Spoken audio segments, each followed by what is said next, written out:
오늘은 시대적 화두 한 가지를 함께 좀 나눠보려고 합니다. AI와 관련된 문제입니다. 학자들은 지금 이 시대가 AI 시대다라고 말하죠. 그러면서 이렇게 표현합니다. 역사상 한 번도 경험하지 못한 시대. 역사상 한 번도 경험하지 못한 시대. 그런데 사실 따지고 보면 우리가 앞으로도 지금까지도 그랬지만 앞으로의 시대도 한 번도 경험해보지 못한 시대예요. 근데 학자들이 이렇게 표현하는 것은 그만큼 이 변화와 이 개혁과 변혁이 두드러진 시대다라는 표현이겠죠. 어쨌거나 우리는 AI 시대를 살고 있습니다. 몇 년 전까지만 해도 AI는 먼 미래처럼 생각되었지만 어느덧 우리의 삶에 깊숙이 들어왔습니다. 학생들은 이제 대부분 AI로 레포트를 제출합니다. 설문조사를 해봤더니 대학생들의 70에서 80%가 AI를 사용하고 있고 AI로 모든 레포트를 준비하고 있다라고 말합니다. 그래서 이제는 학교들도 AI를 이제는 수용해야 된다는 것이 대세입니다. 직장인들은 어떻습니까? 직장인들도 대부분의 업무를 이 AI를 통해서 활용하고 있고 사용하고 있습니다. 의사들도 AI 진단을 참고한다고 합니다. 변호사들도 AI의 판례들을 통해서 여러 가지 판결과 재판을 준비하고 있다라고 말합니다. 이제는 한 발 더 나아가서 사람처럼 걷고 말하고 생각하는 피지컬 AI가 등장했습니다. 피지컬 AI가 뭐냐? 쉽게 말하면 AI 로봇입니다. 몸을 갖고 있는 AI. 곧 우리는 주변에서 이제 피지컬 AI 로봇들을 흔하게 볼 수 있는 그런 시대를 맞이하게 될 겁니다. 이미 우리가 아는 것처럼 생산 현장에는 이 피지컬 AI 로봇가 그죠? 등장했죠, 그죠? 벌써 거기에 투입되어서 일을 하고 있습니다. 그리고 또 한 가지 분명한 사실, AI는 앞으로 더 발전할 겁니다. 전문가들은 말합니다. 가까운 미래에는 이제 대부분의 단순한 어떤 노동 어떤 역할들뿐만 아니라 이런 것들은 말할 것도 없고 전문직조차도 AI로 대체될 수 있을 거다라고 말합니다. 심지어 뉴스 보셨습니까? 이제는 AI가 뭐 의학계, 법계 뭐 이런 것도 말할 것도 없고 종교계까지 등장했습니다. 해프닝 같은 일인데 AI 스님이 등장했습니다. 그래서 실제로 AI, 즉 로봇 스님이 활동하고 있습니다. 더 놀라운 건 법명까지 주어져요. 법명까지. 여러분 생각해 보셨어요? 교회 AI 전도사, AI 로봇 목사 어떻습니까? 가능할까요? 전문가들은 가능할 거라고 생각합니다. 그래서 이제 우리의 고민의 지점들이 그런 것입니다. 그렇다면 우리는 AI를 어떻게 받아들여야 될 것인가? 이 AI를 어떻게 우리가 대해야 될 것인가? 특별히 오늘 제가 다루려고 하는 것은 기독교인의 입장에서 신앙인의 입장에서 이 AI를 우리가 어떻게 대하고 받아들여야 될 것인가 하는 문제를 좀 우리가 신학적으로 검증을 해보려고 합니다. 한 가지는 분명합니다. 이제 AI와의 공존은 선택이 아니라 필수라는 것입니다. 문제는 우리가 고민해야 될 것은 AI와 공존할 것인가의 문제가 아니라 AI와 공존해야 될 것은 어쩔 수 없는 현실이고 그렇다면 우리는 이 AI와 어떻게 공존할 것인가 하는 것입니다. 특별히 신앙인의 입장에서 우리는 AI를 어떻게 대하며 살아야 될 것인가 하는 문제를 좀 다뤄보려고 합니다. 그 해답으로 로마서 12장 2절이 대답이라고 볼 수 있습니다. 다시 한번 보시겠어요? 이 12장 2절에 이렇게 말하죠. 같이 한번 읽어봅니다. 시작. 너희는 이 세대를 본받지 말고 오직 마음을 새롭게 함으로 변화를 받아 하나님의 선하시고 기뻐하시고 온전하신 뜻이 무엇인지 분별하도록 하라. 이 문장에서 가장 중요한 단어 하나가 뭐냐? 분별입니다. 분별. 즉 우리가 이 로마서 12장 2절을 통해서 시대를 대하는 태도를 한 가지 배울 수 있는데, 우리가 접하고 살아가야 될 시대에 있어서 우리 그리스도인이 가져야 될 가장 중요한 태도 한 가지를 꼽으라면 무엇입니까? 분별력입니다.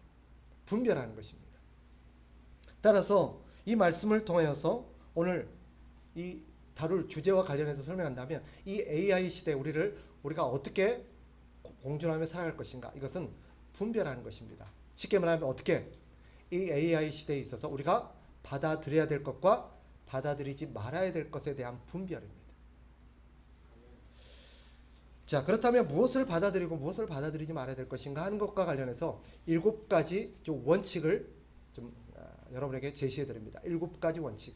먼저, 이거는 기독교인의 어떤 가치관과 신학적 입장에서의 원칙입니다.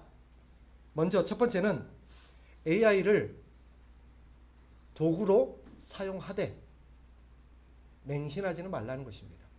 즉, 다르게 말하면 과신하지 말라. 특별히 우리가 AI는 여러 면에 있어서 우리에게 아주 큰 도움이 줍니다. 뛰어난 도구인 것은 분명합니다. 정보를 찾아내고 문서를 정리하고 번역하고 여러 가지 아이디어를 제시하고 심지어는 솔루션까지, 해결책까지 우리한테 제시해 줍니다. 우리에게 아주 큰 도움이 됩니다. 분명한 것은 앞으로 AI가 없이는 어떠한 영역도 돌아가지 않을 거라는 것입니다. 실제로 저도 이 AI를 사용하고 있습니다. 설교를 준비할 때 이 AI를 활용해서 제가 설교를 준비하는 것들을 해보고 있습니다. 그런데 결론적으로 말씀드리면 우리가 아는 것처럼 AI는 절대 진리가 아닙니다. AI가 우리에게 주는 대답도 절대 반드시 정답은 아닐 수 있습니다. 설교를 준비하면서 제가 느낀 점 몇 가지를 말씀드리겠습니다. 성경을 해석함에 있어서 이런 부분에 대해서 이것을 어떤 입장으로 어떻게 해석해야 될지 너의 생각을 한번 말해줘라고 했을 때 그 본문을 해석해 줍니다. 그런데 제가 갖고 있는 생각과 달라서 이렇게 AI한테 물었습니다. 아니, 나는 이것을 개혁적인 입장에서 이렇게 봐야 된다고 생각하는데 네 생각은 어때? 라고 했더니 훌륭하십니다 라고 말합니다. 분명히 자기는 이 부분에서는 이렇게 해석해야 됩니다 라고 나한테 의견을 줬는데, 나는 이 부분이 이렇게 해석돼야 된다라고 생각해라고 내 생각을 얘기했더니 훌륭하시대요. 결론적으로 말씀드리면 AI는 항상 우리의 대답을 훌륭하다고 말합니다.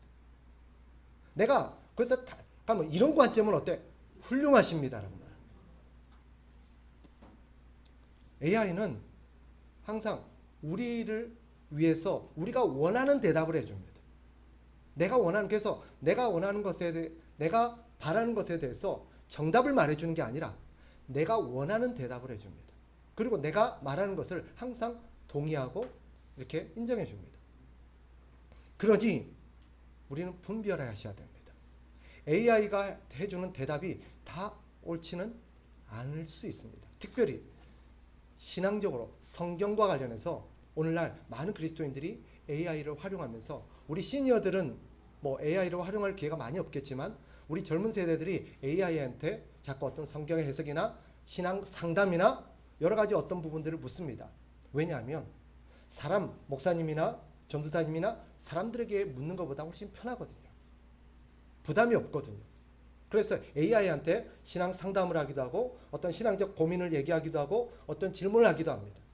그런데 그 대답이 틀릴 수 있습니다. 실제로 제가 그런 것들을 많이 경험을 합니다. 그러니 우리가 그런 것들을 참고하고 활용할 수는 있을 때, 특별히 신앙적인 입장에 있어서 이 AI 대답을 너무 과신해서는 안 됩니다. 특별히 인생의 본질적인 문제, 인간이 뭔지, 인생이 어떤 것인지, 사랑이란 무엇인지, 우리는 인간과 어떻게 살아가야 될 것인지에 대한 부분들은 AI가 절대 진리를 말해줄 수 없습니다. 신앙은 말할 것도 없죠. 하나님이 어떤 분인지, 그리고 또 삼위 하나님, 죄라는 것은 무엇이며 구원은 무엇이고 심판과 성령 충만에 대해서 AI에게 물어봤을 때 AI는 그저 수집된 정보들에 대해서 그저 자기가 수집한 정보에 대해서 최선에 대한 그런 답을 우리에게 줄 뿐이지 그것이 절대 진리는 아닙니다. 따라서 우리는 AI의 대답을 과신하거나 맹신해서는 안 됩니다. 항상 절대 기준은 하나님의 말씀이어야 합니다. 그래서 말씀이 우리의 삶에 가장 높은 권위의 원칙이 되고 대답이 돼야 되지, 편리한 AI에게 너무 과신하거나 대답을 맹신해서는 안 된다는 점을 기억하셔야 됩니다. 두 번째 원칙 한 가지.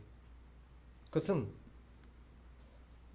우리의 생각하는 능력, 사고를 AI에게 맡겨서는 안 된다라는 것입니다. AI는 답을 너무 쉽게 줍니다.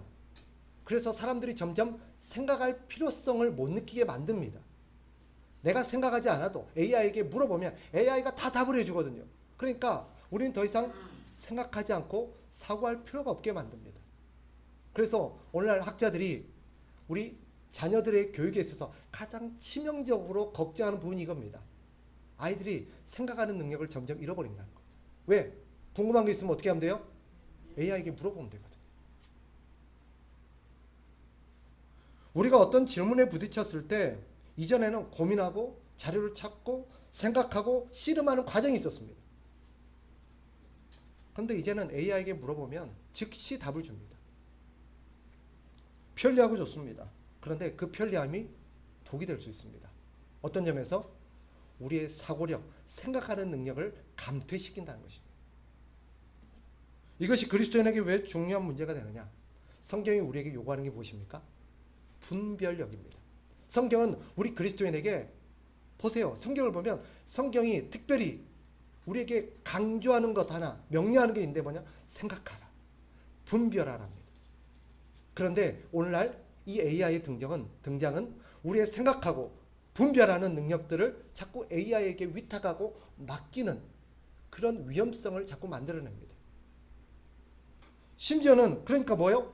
옳고 그름까지 AI에게 맡깁니다. 오늘 본문도 말하죠. 12장 2절에 보니까 마음을 새롭게 함으로 변화를 받아서 분별하도록 하라라고 되어 있습니다. 분별해라. 우리에게 분별하라고 했지 AI에게 분별하는 것을 맡기라고 말하지 않았습니다. 분별하는 것은 누구의 역할입니까? 사람의 역할입니다. 판단하고 생각하고 결정하는 것은 내가 해야 됩니다. 분별은 AI가 해줄 수 없습니다. 해줘서도 안 됩니다. 무엇이 진리인지를 분별하는 그것은 성령의 감동을 받은 우리 인간들이 해야 될, 특별히 그리스도인들이 해야 될 것입니다.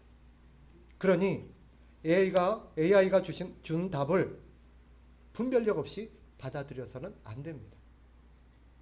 한 번 더 생각하고 한 번 더 고민하고 한 번 더 성경에 비춰서 답을 내리는 것은 내가 해야 될 것입니다. AI가 편리하다고 AI에게 쉽게 묻고 AI가 주는 답을 여과 없이 받아들여서 그대로 행동하면 나중에는 무서운 일이 발생할 겁니다. 분명한 것은 서툴러도 직접 내가 생각하고 고민하고 이게 맞을까? 하는 분별과 씨름의 시간이 있어야 된다는 것. 그래서 여러분 다시 말씀드리는데 생각하는 능력, 분별하는 능력까지 AI에게 맡겨서는 안 됩니다. 이것을 꼭 기억하셔야 됩니다. 그렇지 않으면 인간으로서의 본질적인 사명과 능력들을 잃어버리게 될 것입니다. 세 번째, 또 하나의 원칙은 뭐냐? 우리의 인간관계를 AI로 대체해서는 안 된다라는 것입니다. 여러분도 뉴스를 보셨을 것입니다. 이제는 많은 사람들이 AI에게 도움을 받는 시대인데 특별히 요즘 사회를 보면 AI의 어떤 돌봄과 AI의 어떤 여러 가지 그런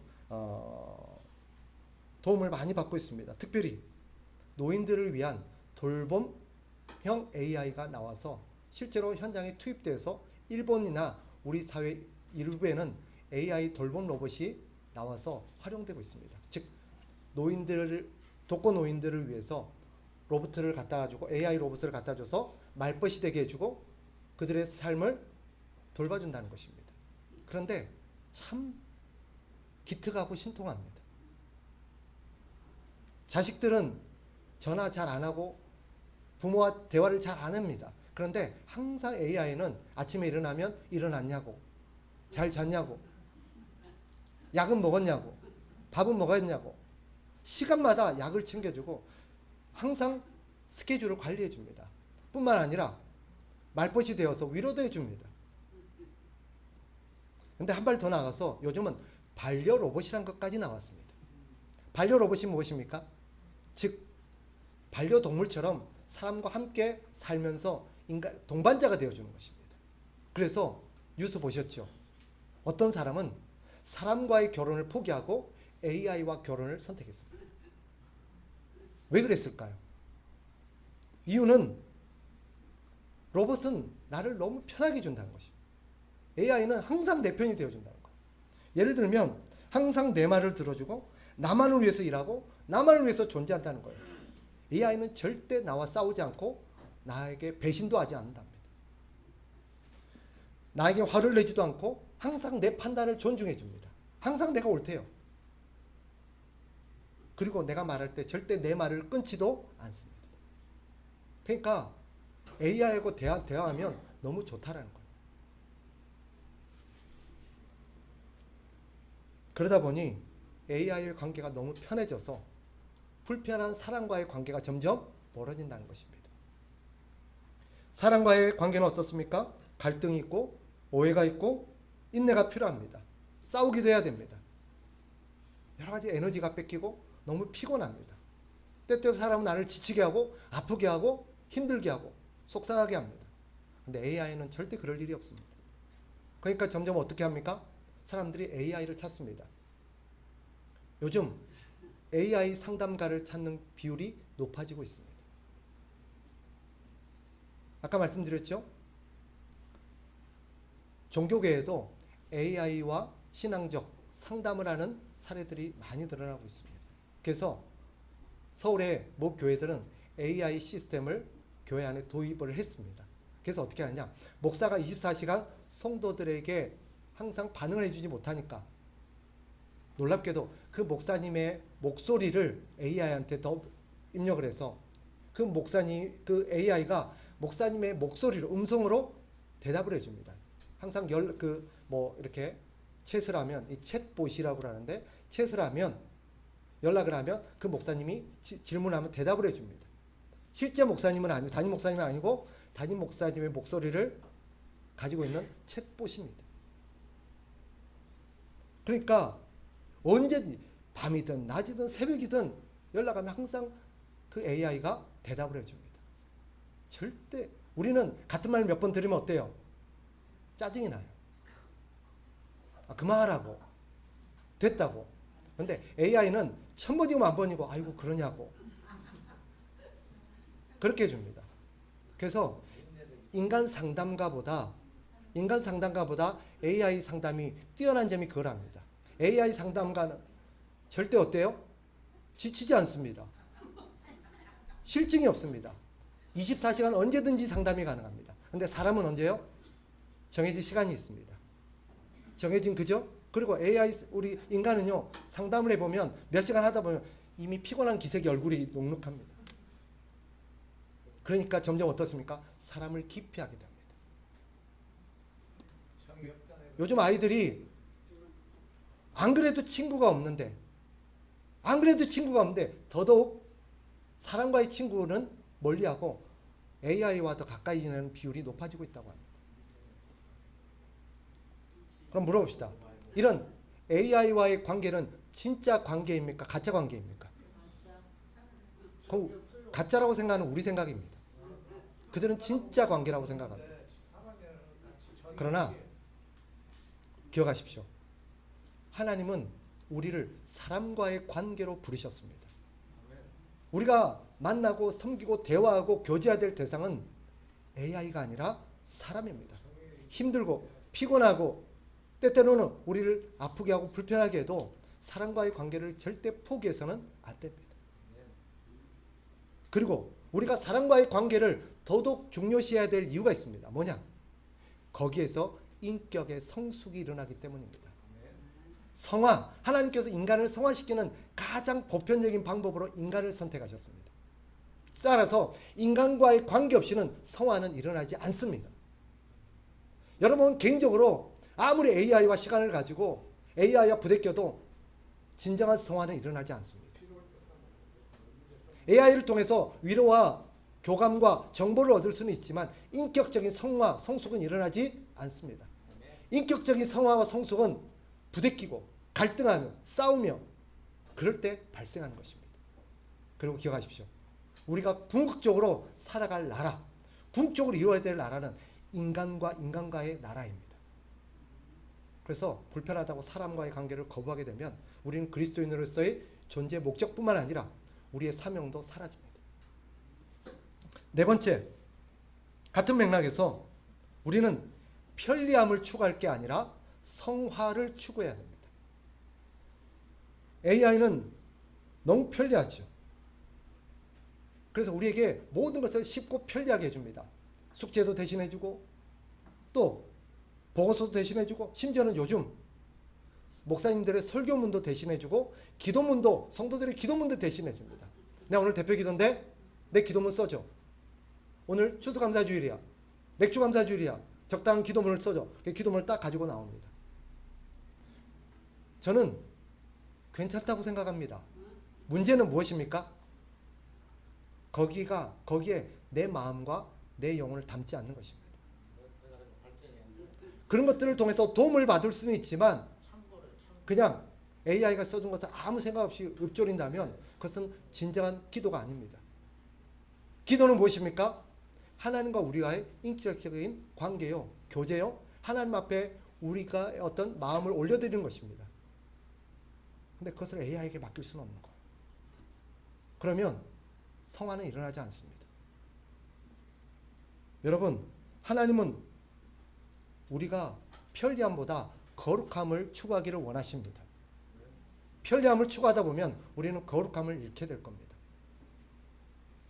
기도가 무엇입니까? 하나님과 교제하는 시간이라고 했습니다.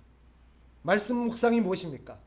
하나님 앞에서 하나님의 말씀을 듣고 고민하고 생각하며 받아들이고 수용하는 시간입니다. AI가 대신해 줄 수 없습니다. 대신해 줘서도 안 됩니다. 신앙은 편리함과 효율의 문제가 아니라 하나님과의 관계 문제입니다. 우리가 아는 것처럼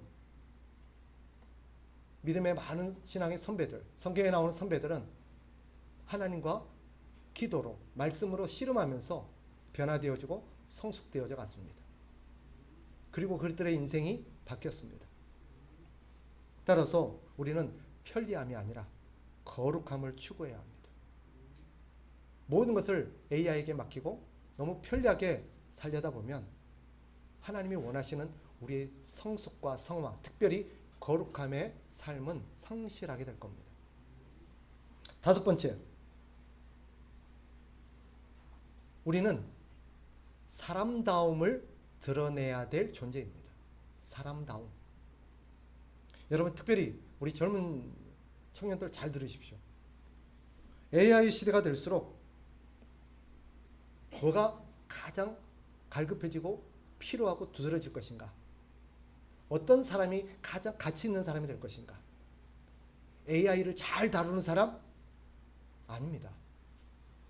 시간이 갈수록 더 사람들에게 요구되어지는 것은 사람다움입니다. AI가 절대 해줄 수 없는 것, AI로는 절대 대체될 수 없는 게 무엇입니까? 사람다움입니다. AI는 계산할 수는 있지만, 계산은 잘할 수 있지만 사랑을 해줄 수는 없습니다. 대답은 잘하지만 희생을 해줄 수는 없습니다. 공감은 잘 해줄 수 있지만 실제로 우리와 함께 아파해 줄 수는 없습니다. AI는 우리에게 가장 필요한 대답을 줄 수 있을지는 모르지만 우리와 함께 울어줄 수는 없습니다. 요한복음 11장 35절에 보면 예수님께서 죽은 나사로를 보시면서 우셨습니다. 예수님은 나사로를 살리러 오셨고 예수님이 나사로를 살릴 것을 아셨습니다. 그래도 불구하고 예수님이 우셨던 이유는 무엇입니까? 그들의 아픔에 함께 공감하는 것이고 함께 그들의 아픔을 함께 나누는 것입니다. 그게 인간입니다. AI는 눈물을 흘리도록 프로그램 될 수는 있습니다. 아마 우는 피지컬 AI 로봇가 나올 수 있을 거라고 저는 생각합니다. 예를 들면 나 너무 슬퍼 그랬을 때 AI가 막 눈물을 뚝뚝뚝 흘리면서 울어줄 수 있도록 그렇게 프로그램 될 수 있을 겁니다. 저는 그런 로봇가 나올 거라고 생각해요. 그러나 그 로봇의 눈물은 프로그램된 눈물이지 깊은 우리의 상처를 공감하고 우리의 상처를 함께 아파하는 그런 눈물은 아닙니다. 오직 그런 아파하고 함께 슬퍼하고 함께 공감하고 함께 사랑해 줄 수 있는 것은 오직 인간만이 할 수 있는 것입니다. AI가 발전하고 피지컬 AI가 등장해서 모든 우리의 삶을 대체할 때 인간은 오히려 역설적이게도 사람을 그리워하게 될 겁니다. 사람의 따뜻한 온기, 사람의 따뜻한 사랑, 사람의 따뜻한 감정 그런 것들을 더 갈망하게 될 것입니다. 그러니까 어떤 사람들이 필요합니까? 유능하고 AI를 잘 다루는 그런 노련한 사람이 아니라 인간다운 사람이 더 가치가 있게 될 것입니다. 그래서 우리 그리스도인들의 가치가 더 필요한 시대가 될 겁니다. 하나님은 우리에게 뭐라고 말씀하셨습니까? 우는 자들과 함께 울라고 하셨습니다. 그게 그리스도인의 존재 가치입니다. AI 시대 우리는 그리스도인으로서 가장 우리가 해야 될 중요한 역할은 무엇입니까? 로봇가 절대 해줄 수 없는 거. 함께 울어주고 함께 아파해주고 그들을 위해 희생해주고 그들을 사랑해주는 것입니다. AI가 절대 대체해줄 수 없는 것입니다.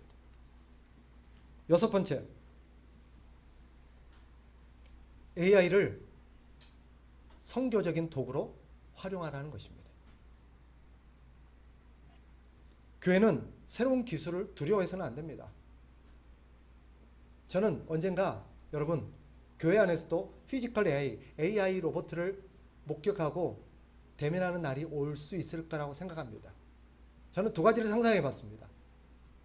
교회 안에서 교회를 섬기도록 교회에서 여러 가지 일을 하도록 피지컬 AI를 교회에서 운용할 수도 있는 날이 올 수도 있겠지만 또 하나 반려 로봇으로 어떤 노인이나 어떤 시니어들이 AI를 데리고 올 수도 있습니다. 내 친구라고 하면서 아이가 AI 로봇을 데리고 올 수도 있을 것입니다. 그런 날이 저는 올 수 있다라고 생각합니다. 그래서 함께 AI와 예배를 드리는 날도 올 수 있을 것입니다. 영화 같은 이야기죠. 그때 우리는 어떻게 해야 될까요? 아니 어디 로봇을 예배에 데리고 와? 그렇게 AI를 거부할 것이 아닙니다. 그러면 우리는 이 시대를 어떻게 대할 것인가? AI를 거부할 것이 아니라 역사를 봤을 때 우리는 새로운 기술들을 거부할 필요가 없고 이것을 선교적인 목적으로 잘 활용해야 합니다. 구텐베르크의 인쇄술이 발견되었을 때 성경을 보급하는 도구로 활용되었습니다. 라디오와 텔레비전이 개발이 되었을 때 복음을 전하는 통로가 되었습니다. 인터넷은 선교의 통로가 되었고요. 같은 방식으로 우리에게 보급된 모든 어떤 기술들은 복음을 위해서 선교를 위해서 활용되어 왔습니다. AI도 마찬가지입니다. 저는 교회가 AI를 잘 활용해서 선교적인 목적으로 활용해야 된다고 생각합니다. 예를 들면 요즘 실제로 활용하고 있습니다. AI를 통해서 디지털 콘텐츠들을 만들어서 여러 가지 선교적인 목적으로 활용합니다. 영화를 만들거나 애니메이션을 제작하거나 음악을 만들거나 기타 영상들을 제작하는 것입니다. 그래서 실제로 교회에서 앞서서 활용하는 교회들도 있습니다. 또 저는 교회 외국인들이 찾아왔을 때 AI가 그들의 통번역을 담당해 줄 수 있다고 저는 생각합니다. 또 실제로 대외적으로도 그런 AI 능력들을 활용해서 외국말로 유창하게 각 나라의 언어로 AI가 성경을 말해주고 설교를 전해주고 복음을 전하는 그런 일들을 활용할 수 있다고 저는 생각합니다. 그 외에도 여러 가지 방법으로 성경이 번역되어지고 활용되어져서 선교에 활용될 수 있는 그런 여지들이 있다고 생각합니다. 그러니까 무조건 거부할 것이 아니라 지혜롭게 선교적인 목적으로 활용할 수 있어야 된다고 생각합니다. 마지막 한 가지. 마지막 7번째로 우리는 AI 시대가 되었더라도 시대가 바뀌더라도 항상 우리가 의지해야 할 분은 하나님이시라는 것입니다.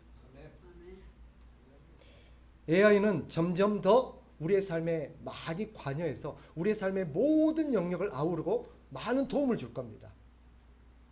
집안의 설거지와 살림살이는 말할 것도 없고 산업 현장에 뿐만 아니라 시간이 지나면 AI, 피지컬 AI 로봇들은 우리 가정에서도 흔하게 이제 발견될 것입니다.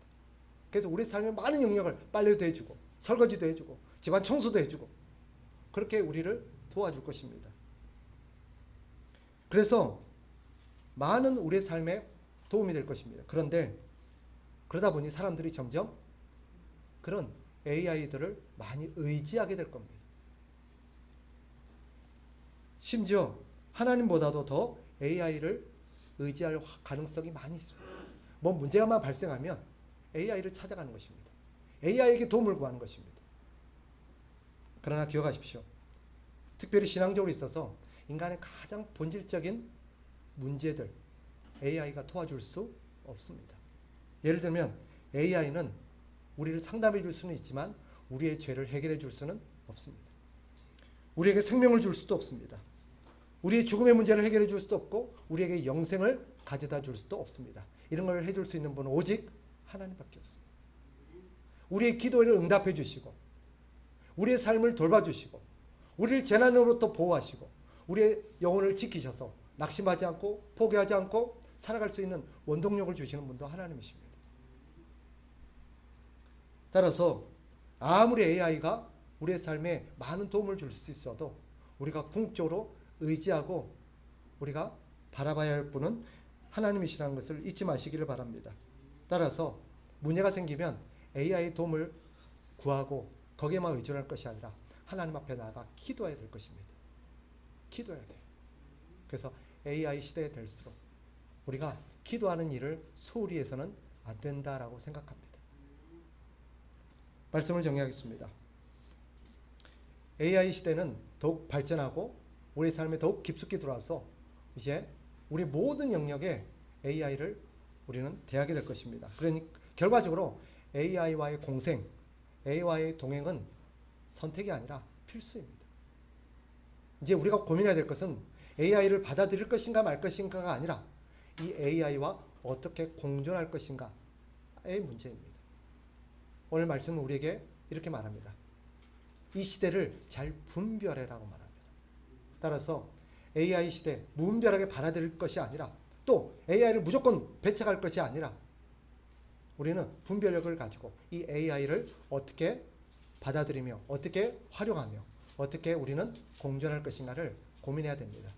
7가지 원칙, 이 원칙들을 기억하시면서 이 원칙을 지켜가면서 우리는 AI와의 삶을 잘 갖고 나가야 됩니다. 그래서 AI가 우리의 삶을 풍요롭고 편리하고 도움을 줄 수 있지만 우리가 마땅히 해야 될 우리의 모습까지 우리의 역할까지 우리의 존재까지 AI가 대체되게든 안 되도록 우리가 힘써야 될 것입니다.